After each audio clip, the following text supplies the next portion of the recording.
So I applied everywhere. And I remember I was at Disney World and I got an email from Clemson. Wow. And I said, where's Clemson? Had no idea where it was, y'all. Okay, none at all.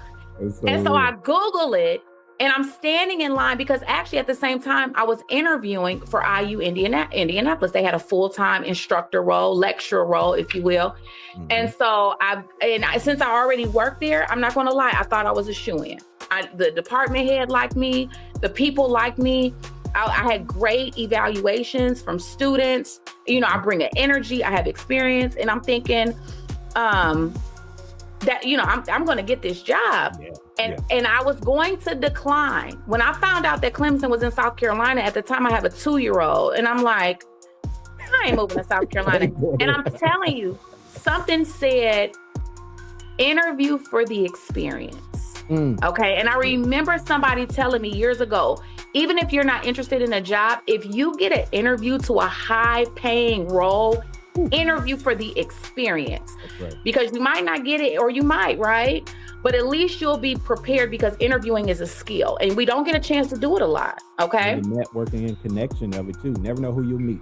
You'll never know who you meet on the interview, right? That's right. So I interviewed, and guess what? They hired me through Zoom. I never had to go do a teaching demonstration. Never had to go to Clemson. They hired me. And so for anybody that's trying to get into higher ed, let me tell you, they just don't need you to teach. That's right. You need to do service. Okay. And so for somebody else that you don't really know much about higher ed either, is every year you fight for your job, meaning every year it's up to you. Nobody tells you what to do. They tell you, this is what they tell you. We have a teaching load and you have to do administrative. And at the end of the year, we expect a binder that you tell us every single thing you did, and you have to ask for your job for next year. Okay.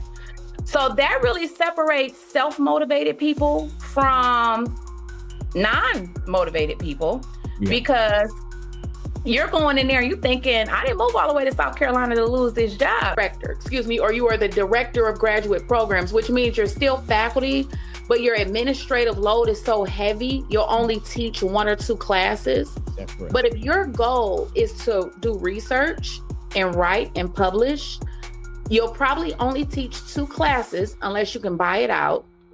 Mm-hmm. And they will give you a startup package. And your startup package could be anywhere between 2, 3, 4, 500,000, depending on where you're at. And that package pays your salary. It starts your research. It gets you going. And if you can't publish, you're out of there. If you can't get some things going, because the majority of professors pay themselves through their grants. Okay. Yeah, a lot of people don't know how to look for jobs on the websites. Yeah, that's really good. And it's 2-tier. A lot of times people don't realize too. Just like we were looking at the UM careers, just like we were looking at inside higher ed, you have to realize staff or faculty. And now, and I like how IU does theirs, you have executive positions. People are like, what are those?